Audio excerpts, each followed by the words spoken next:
Amamos tu presencia, oh Dios. Amamos tu presencia, oh Dios. Amamos tu presencia, oh Dios. Amamos tu presencia, oh Dios. Hola a todos, buenos días. ¿Cómo están? Dios los bendiga. Qué bueno es poder encontrarnos en este espacio una vez más en el Día del Señor. Cuando me preparaba para estos momentos había un pasaje que venía a mi mente, tan conocido que todos siempre hemos enumerado y hemos evocado, que dice: yo me alegré con los que me decían, a la casa del Señor iremos y nos gozaremos. ¿Sí? Y pensaba, digo, qué difícil, qué distinto este tiempo que nos toca transitar. ¿Por qué? Porque ya no vamos al templo, pero lo más importante es que seguimos yendo a su presencia. Y esa fue lo que pensé en mi corazón, y yo dije: Señor, es cierto, ¿sí? Quizás en el templo esté solamente el pastor en este momento, pero cada uno de mis hermanos está desde su casa yendo a tu presencia, ¿sí? No es el espacio físico lo que define la administración del Espíritu Santo, sino el corazón contrito, humillado, necesitado, y que en este tiempo vos y yo podamos estar unánimes juntos, buscando la presencia del Señor. Por eso es motivo de alegría esta mañana. Quiero orar por tu vida en este momento y quiero pedirte, que, como te decía al principio, que prepares el ambiente espiritual a tu alrededor, que te levantes, ¿sí? Que apartes, que cierres la puerta, que dejes de hacer lo que estás haciendo y que tengamos un tiempo de oración delante del Señor. Quiero que levantes tus manos y que le digas: Señor, acá estoy. Señor, desde mi casa, porque la Escritura dice: mi casa y yo serviremos a Jehová. Y la primera iglesia, mi hermano querido, arranca en tu casa. Tu casa tiene que ser un centro de adoración, un centro de exaltación al nombre de nuestro Dios. Y es por eso que, Padre, vamos a tu presencia para adorarte, para bendecirte, Señor, para darte gloria, honra, alabanza, Señor, solo a ti, Padre. Pedimos que en este tiempo, Padre, vos nos estés ministrando. Que en este tiempo, Señor, tu Espíritu Santo se haga patente, Señor, en nuestro ser interior. Padre, que mis hermanos en sus casas, en este momento, Padre, reciban la asistencia del Espíritu Santo. Que ninguno de ellos, Señor, se sienta solo. Que todo espíritu de desánimo, Señor, que todo espíritu de abandono, Padre, que todo espíritu de religiosidad, de apatía espiritual, Padre, sea echado fuera en el nombre de Jesús, Señor. Y que cada uno de ellos pueda sentir en este instante el abrazo del Padre, Señor. Oh Dios eterno, estamos cada uno de nuestra casa, estamos orando, estamos clamando, estamos intercediendo por esta tierra, Padre, que vos nos vas a entregar, por este lugar, Señor, que vos nos plantaste para bendecir, Señor, para impartir lo que un día recibimos. Y es por eso que oramos por toda persona, Señor, que esté en depresión, por toda persona que esté inestable emocionalmente, Padre. Oramos por todos aquellos, Señor, que el temor, Señor, se ha apoderado de ellos, Señor. Que la incertidumbre, Señor, les ha quitado el Señor. Señor, oramos por ellos y te pedimos, Señor, que te conozcan, Padre. Que te conozcan a ti, el único Dios grande, sabio, verdadero, genuino, el único que puede rescatar nuestra vida del hoyo, Padre. En el nombre poderoso de Jesús, Padre. Y yo oro, Padre, por cada uno de mis hermanos. Si hubiese algún tipo de enfermedad, Señor, que los esté aquejando, Padre, yo te invito a que pongas tu mano ahora en el lugar de la zona afectada y que le pidas al Señor: Señor, vos quiero que seas mi sanador. La Escritura dice que Jehová es Rafa, Jehová es nuestro sanador. Nuestra confianza está depositada en nuestro Dios, porque Él nos puede sanar. Incluso cuando el diagnóstico puede decir que sea terminal, el Señor puede cambiar la realidad.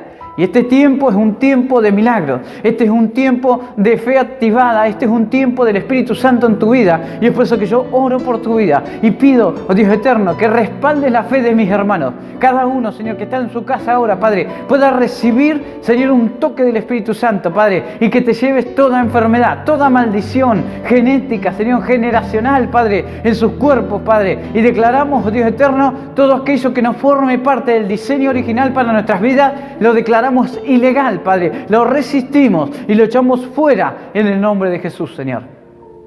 Señor, te adoramos y te bendecimos, porque a ti podemos ir, Señor, continuamente a tu presencia para ser ministrados por ti, Señor. porque pueden caer 1000 a un lado, 10.000 al otro, Señor.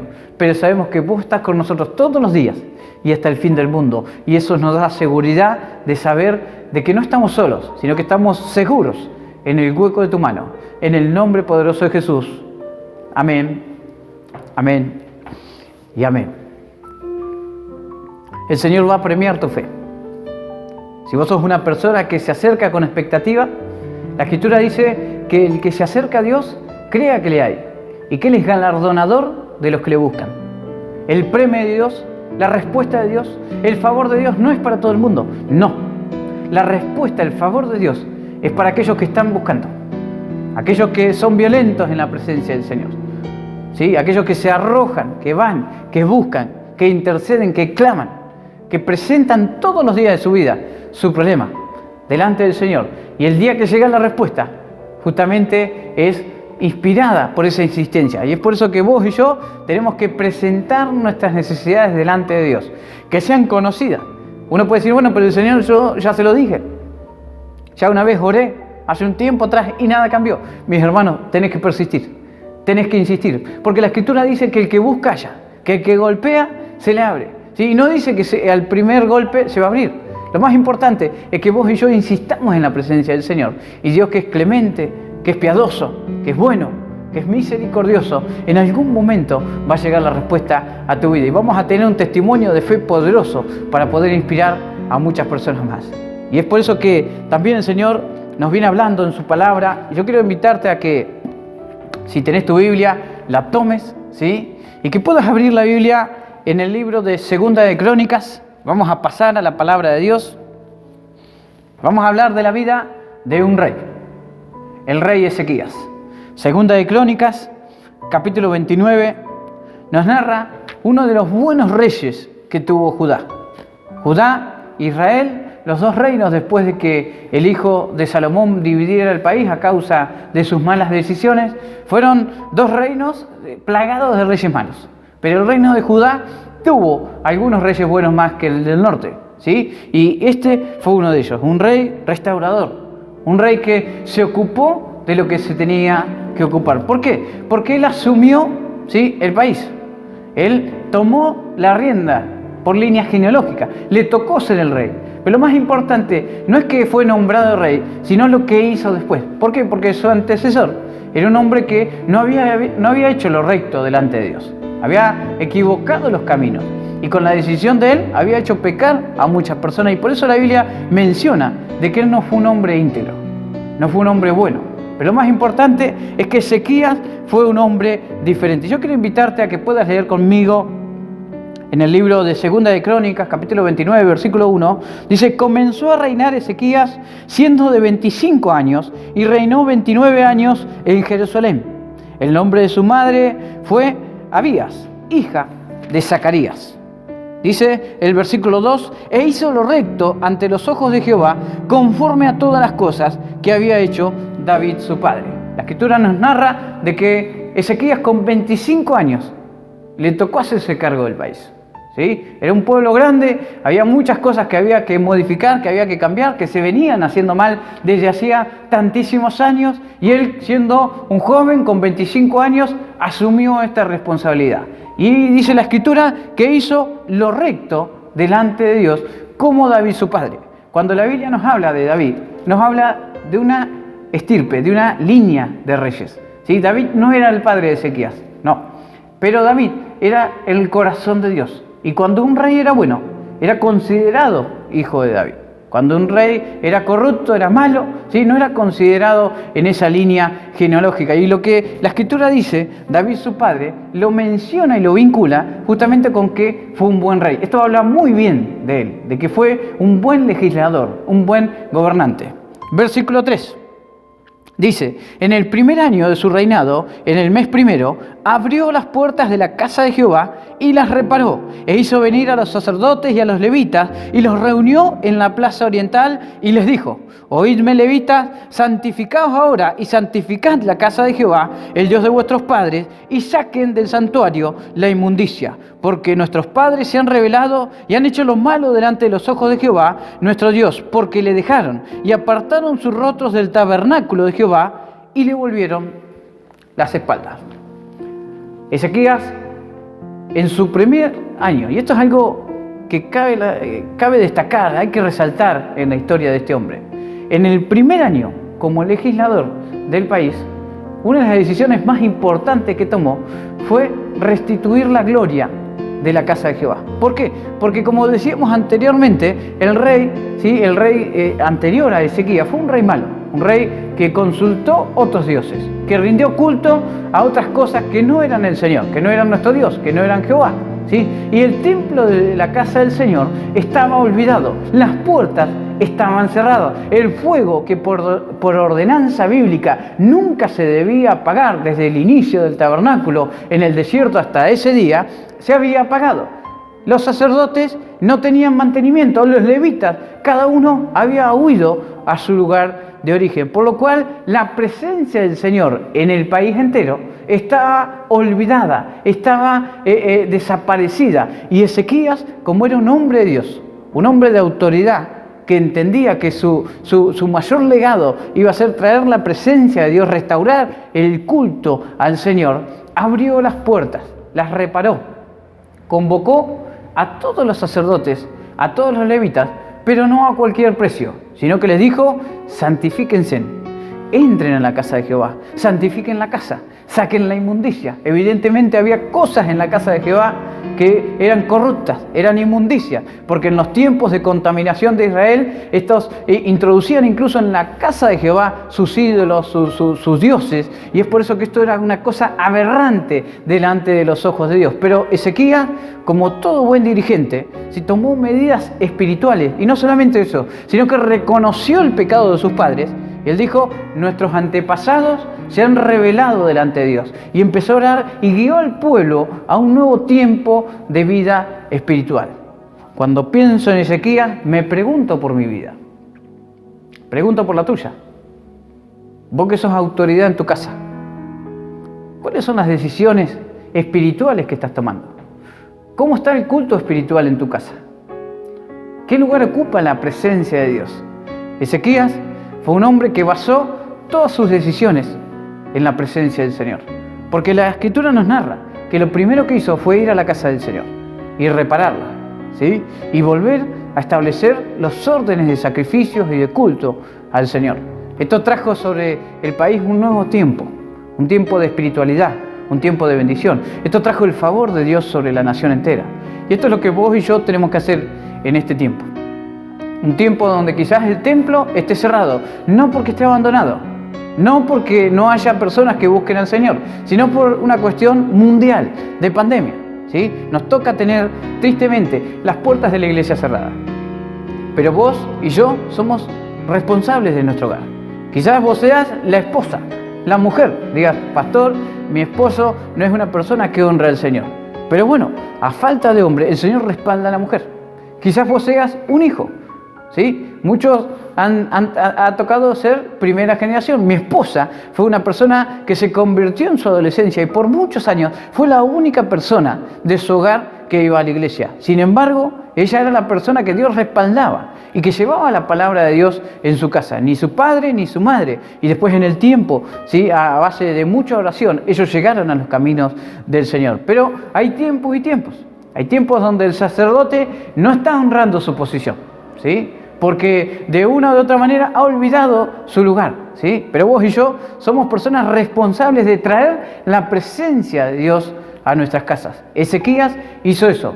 Antes de tomar cualquier tipo de decisión, primó traer la presencia de Dios al templo y a la nación, y eso trajo un orden en la nación entera.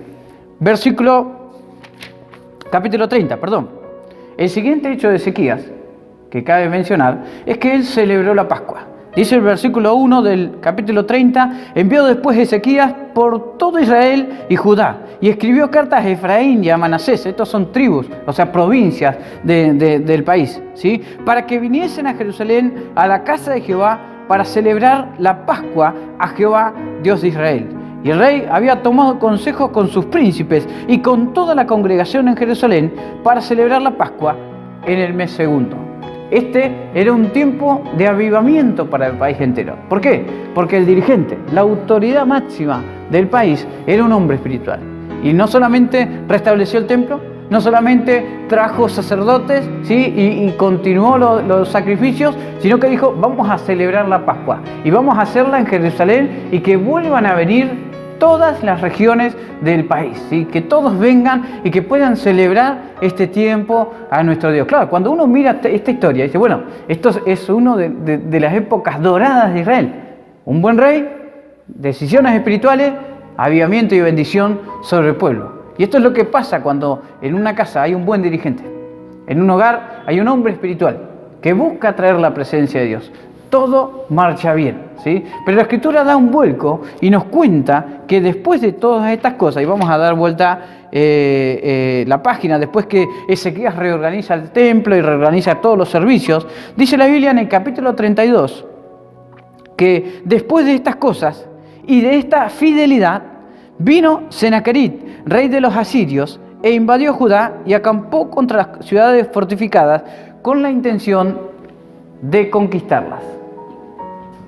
Decíamos que Ezequías era un buen hombre, era un rey que era conforme al corazón de Dios, era un reformador, era alguien que había establecido.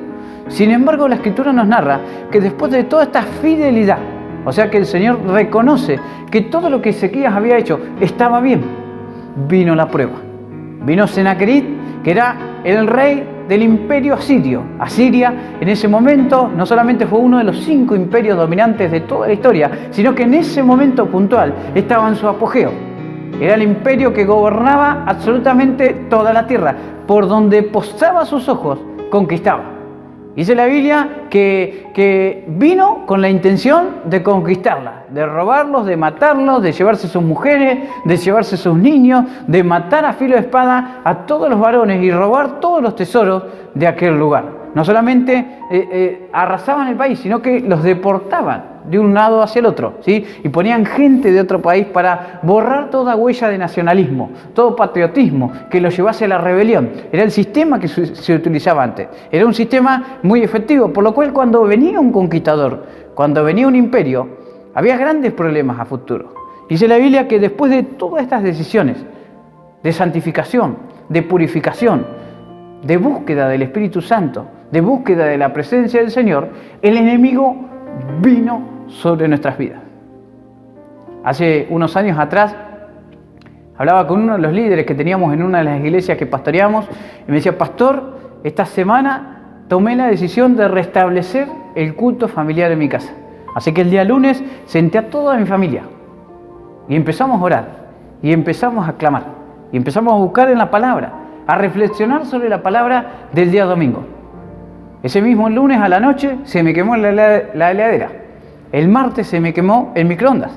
El miércoles se me quemó el televisor. Así que era una situación tragicómica. Dice, yo decido buscar del Señor, ¿sí? Y empiezan a ocurrir cosas tremendas en mi casa. ¿Sí? Qué impresionante cuando a veces más nos disponemos a acercarnos al Señor, ¿sí? Las pruebas vienen sobre nuestras vidas y nos quieren atemorizar, nos quieren intimidar, quieren generar en nosotros, ¿sí? Una sensación de decir, bueno, ¿qué está pasando? ¿Qué está sucediendo? ¿Cómo puede ser? Yo más busco al Señor y más problemas tengo. De hecho, aquí en Carué tuvimos casos de personas que empezaron a congregar y el fuego de la prueba inicial, porque la Escritura dice que la palabra es probada con fuego, ¿sí? Que viene una persecución a causa de la palabra impartida en nuestros corazones. Esa prueba, ese fuego, muchos no lo pueden pasar, ¿sí? Su fe es probada y todavía está débil, está joven, ¿sí? Está inmadura, y es por eso que el diablo roba la preciosa semilla que había sembrado el Señor en el corazón de ellos. Y esta escritura nos cuenta una historia similar. Ezequías toma un montón de buenas decisiones, lleva la santificación al país entero y como resultado viene el imperio asirio a querer matarlo, a querer robar todo lo que él había construido, todo por lo cual él se había esforzado y había dedicado todas sus fuerzas. Claro, en este momento uno podría decir, bueno, me reniego de Dios, me enojo, no voy más a la iglesia, no miro más los cultos, no oro más, no leo más la Biblia, no sirve absolutamente de nada. Si más busco al Señor, más problemas vienen sobre mi vida. Pero sin embargo, Ezequías seguía siendo un hombre de Dios. Seguía siendo un hombre espiritual que entendía que la prueba, la tribulación es parte de la vida cristiana. Que la lluvia sale y cae sobre todo, como el sol. ¿Sí? Y que lo bueno y lo malo, todo forma parte de un plan mayor de Dios en nuestras vidas. Porque a los que amamos a Dios, todas las cosas, buenas y malas, nos ayudan a bien. Así que él entendía que algo de parte de Dios iba a haber en toda esta situación. Y en vez de lamentarse, en vez de quejarse, en vez de renegar, en vez de dejar de consultar al Señor, hizo lo contrario. Salió y empezó a activar. Empezó a tomar decisiones. Estaba con el profeta Isaías, y esto también, esta historia, si usted la quiere buscar, no solamente está en 2 de Crónicas, capítulo 29, sino que está en el libro de Isaías, en el capítulo 39. Usted la puede encontrar incluso mucho más detallada. Lo animo a que la pueda leer también en el profeta Isaías. Pero dice que fueron delante de la presencia del Señor, ¿sí? Fueron con todas las amenazas, con todas las cosas en contra que se habían desarrollado en su contra. Senaquerib, ¿sí?, vino y los amenazó y dijo: miren, ningún Dios me pudo sostener hasta este tiempo. Yo conquisté todo por lo cual trabajé, ¿sí? Donde mis ojos se pusieron, eso conquisté. ¿Dónde está el Dios de Temán? ¿Dónde está el Dios de acá, el de allá y el del otro? ¿Sí? Pero Ezequías con Isaías fueron a la presencia del Señor y ellos dijeron: es verdad, ellos conquistaron reinos, ellos derrotaron dioses porque no eran dioses, no eran como Jehová nuestro Dios, y extendieron las cartas delante del atrio, de la presencia del Señor, y trasladaron su ansiedad, su problema, su aflicción al Señor. Y qué importante es que vos y que yo, cuando viene la prueba, la llevemos a la cruz, la llevemos a la presencia del Señor, antes de abrir la boca para quejarnos, porque para eso la mayoría de nosotros somos rápidos. Tenemos un carácter que muchas veces es muy difícil de gobernar, y nos agarra, nos quejamos, nos lamentamos, nos autocompadecemos de nosotros. Pero Ezequías no era así. Ezequías empezó a tomar decisiones, cegó todas las fuentes de agua, fortificó todos los muros, se preparó para el tiempo de la guerra y dijo: cuando vengan, acá me van a encontrar, resistiendo, preparado, porque le ha avisado del mal y se esconde. Pero no solamente eso, sino que fue a la presencia del Señor, ¿sí? Y llevó todas las cartas que había de amenazas, de muerte, ¿sí?, de deportación, de robo delante del Señor, para que Dios le diese alguna respuesta. Cuando pienso en esta historia, me pregunto: ¿cuáles son las cartas que han llegado a mi vida? ¿Cuáles son las cartas que han llegado a tu vida en este tiempo? Porque todos recibimos amenazas, todos recibimos ataques casi diariamente. Todos pasamos distintas situaciones, estamos en distintos momentos de nuestras vidas, con distintos grados de madurez, pero todos experimentamos en algún tiempo la aflicción y llegan a nuestras vidas las amenazas. Y así como Ezequías, vos y yo tenemos que presentar estas cartas, estas amenazas que nos envían los enemigos delante del Señor. Y yo no sé cuál es tu carta. Quizás tu carta diga divorcio, quizás tu carta diga enfermedad, quizás la carta que te ha llegado en este tiempo se llame pobreza, enemistad, dolor, celos. Yo no sé cuál es tu carta, yo sé cuáles son las mías, pero también sé que vos y que yo tenemos que presentar esas cartas en la casa del Señor. Tenemos que llevarlas a su presencia y decir: Señor, acá está esta amenaza, Señor, acá está esto que llegó en mi contra. Yo te lo presento para que vos seas mi ayudador, para que vos seas mi defensor, para que vos seas, como dice la Escritura, el poderoso gigante que está a mi favor. Y es por eso que en este tiempo quiero animarte a que, como Ezequías, busquemos en la presencia del Señor la respuesta.